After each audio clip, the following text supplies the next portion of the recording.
I hadn't seen Frank Capra's 1946 It's a Wonderful Life until last week.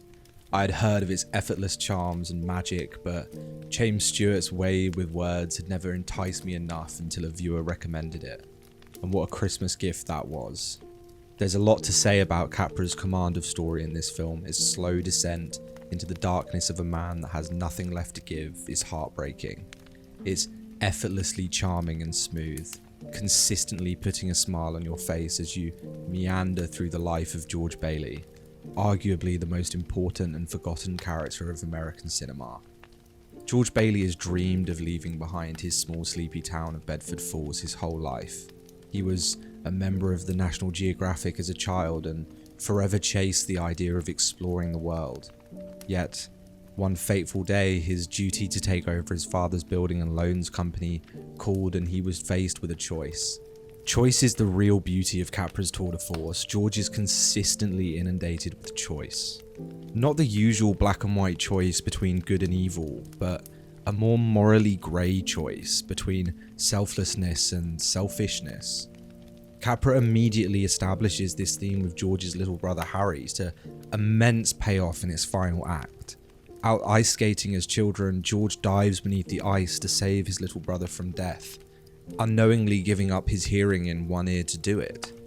It's these selfless choices that go on to define his character and ultimately his fall. Of course, this later pays off when his guardian angel makes him jump into the icy water beneath the bridge to save him in an attempt to revitalize that selfless attitude. But sadly, George is just too drunk on self-loathing by that point. See, it's perfectly fine to show the difference between good and evil. It's the age-old moral tale and it fits perfectly into any story, but what Capra and Stewart achieve here is beyond that in so many ways. The moral grey area of selflessness they enter comes at a price for our lead character. He gives up his hearing, his dreams, his money, and his home for the people of Bedford. Without realising, his fury at Uncle Bailey for losing the money turns into an acceptance that he must go to jail. George slowly gives away his life to those around him and in turn doesn't expect them to do the same. It's beautiful and harrowing at the same time. This is a small town atmosphere that feels almost lost in time. For more reasons than just the internet, we live in an incredibly isolated age. Selfless acts are gradually losing ground and simply doing something for another at cost yourself is reserved for those close to you. In a way, we've all become slightly more like Potter and we should all strive to be more like Bailey. It's not about conquering others and taking everyone's livelihood for the sake of your own, like Potter and his Napoleon statue leering down at George. Christmas is about giving to others, going out of your way and out of your pocket to give someone something that will change their lives or bring magic to their eyes. Remember the night we broke the windows in this old house? This is what I wished for. Except that's not the reality for George. For George, that was his whole life. It wasn't just Christmas. He may have given himself to everyone, but he had everyone. Potter's empire does nothing but leave him a miserable old man, despised and loathed by the town. He has everything and equally nothing. George Bailey too has everything and equally nothing, but the everything that George has is the admiration and love of his friends. Something indisputably more valuable than the materialistic needs of Potter. It's a Christmas tale before owning. It's still the magic of giving and not receiving, when we taught children that the true joy of Christmas was family and love, not Lego and Paw Patrol.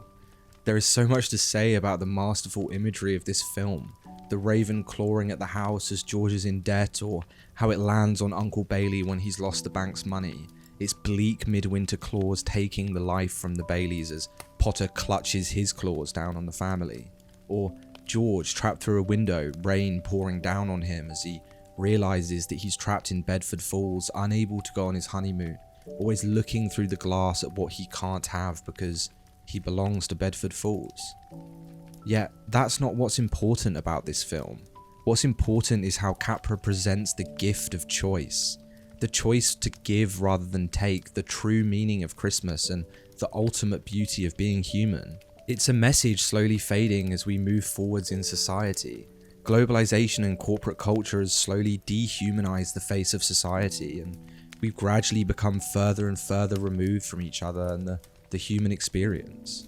That comes with great positives, but it's important at Christmas and on into the new year to remember the true meaning of Christmas.